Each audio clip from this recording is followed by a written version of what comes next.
Masih bisa seperti itu ya, walaupun memang Jokowi juga tetap ingin supaya partai-partai sebagian besar ada di dalam pemerintahan ya. Sebagai pertemuan Bapak katanya kata Bapak katanya Bapak meminta Sri Sultan untuk memfasilitasi pertemuan dengan Bu Mega, itu bagaimana? Apanya? Katanya Bapak meminta Yang namanya silaturahmi dengan semua tokoh-tokoh bangsa itu sangat baik.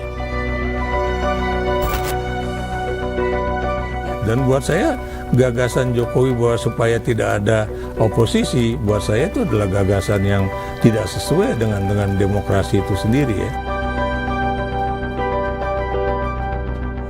Dan bukan mustahil di dalam pembentukan koalisi partai, dia juga masih memiliki kekuasaan atau pengaruh untuk melakukan itu ya. Banyak hal yang memang, kan ini kan ngeri kita ini ya. Ngeri Pak. Ngerinya itu begini, proses politiknya didahului dengan satu keputusan yang sah mengatakan ada pelanggaran etik. Loh, itu kan serius itu.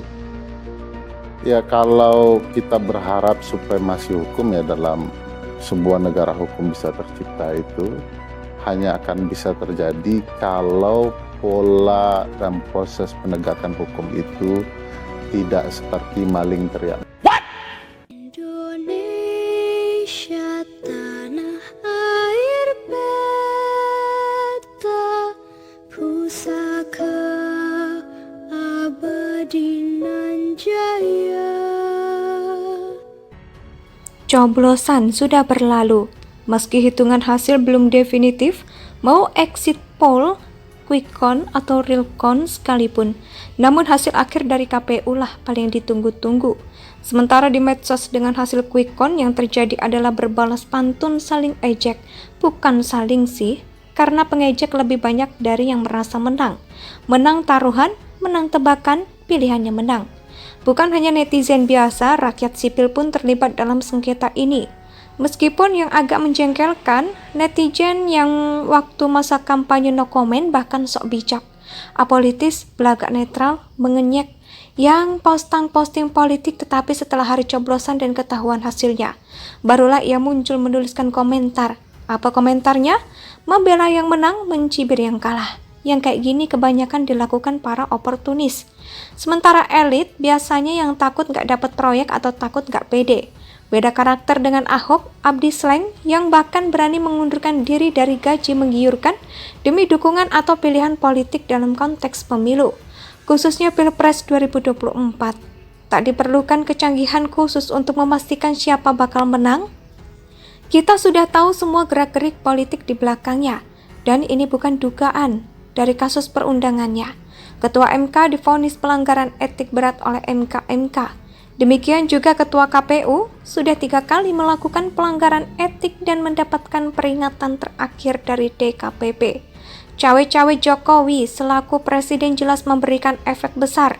Maka ketika seorang capres mengatakan etik ndasmu, itu sangat bisa dimaklumi. Dan kalau dia mendapat suara jauh lebih banyak dari yang lain, bagi saya bisa dimaklumi pula. Meski tak bisa dimengerti, itulah kondisinya. Beda kalau pemilu berlangsung dalam situasi fairness, adil, apalagi jujur. Karena itu adalah perjuangan nilai, bukan angka. Ini soal sikap, bukan business as usual. Apalagi untuk 5 tahun sekali. Kalau cuma soal kalah menang dalam pertarungan politik, hanya dibutuhkan keberanian, ketegaan, dan tak tahu malu dalam politik praktis dan pragmatis. Para Korea punya kans menang yang besar dibanding mereka yang naif mengandalkan nilai. Jika percaya hasil hitung cepat, kita bisa melihat anomali terkait pengaruh Presiden Joko Widodo dengan Ketum PDIP Megawati Soekarno Putri. Ternyata hasil Pilpres 2024 tidak berbanding lurus dengan pemilu legislatif. Maka disinilah yang menjadi pertanyaan besar, kenapa suara Ganjar dan PDIP berbanding terbalik. Pengamat politik UGM Arya Budi menjelaskan, berdasarkan pengalaman pemilu tahun 2004 hingga 2019, capres terpilih mengangkat partai. Contohnya, seperti saat SBY dan Jokowi terpilih, keduanya mengangkat Partai Demokrat dan PDIP. Hal ini terjadi karena adanya split ticket voting, di mana pemilih memberikan suara yang berbeda untuk partai dan capres. Fenomena split ticket voting itu terjadi karena masyarakat tidak memiliki kedekatan dengan partai yang rendah. Coblosan sudah berlalu, meski hitungan hasil belum definitif, mau exit poll, quick count atau real count sekalipun. Namun hasil akhir dari KPU lah paling ditunggu-tunggu.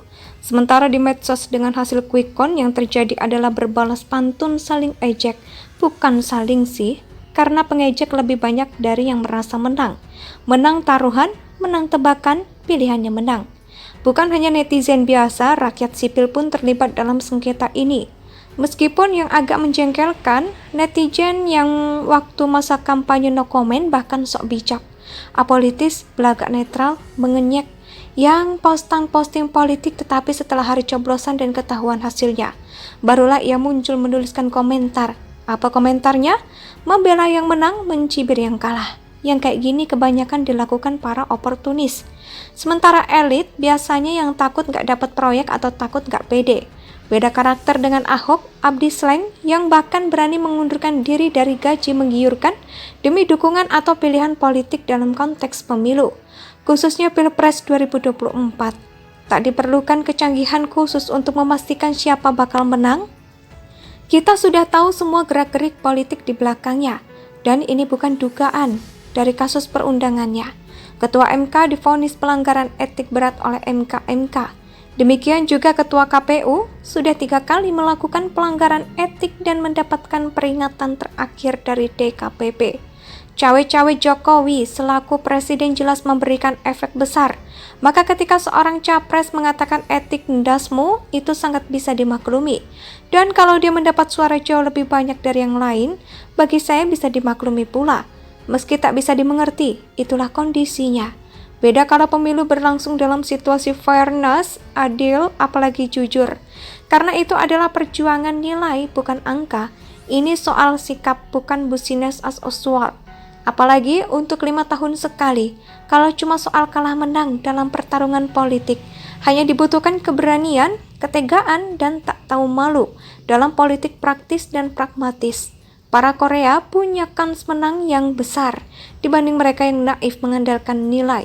Jika percaya hasil hitung cepat, kita bisa melihat anomali terkait pengaruh Presiden Joko Widodo dengan Ketum PDIP Megawati Soekarno Putri. Ternyata hasil Pilpres 2024 tidak berbanding lurus dengan pemilu legislatif. Maka disinilah yang menjadi pertanyaan besar, kenapa suara Ganjar dan PDIP berbanding Indonesia sejak dulu kala tetap dipuja-puja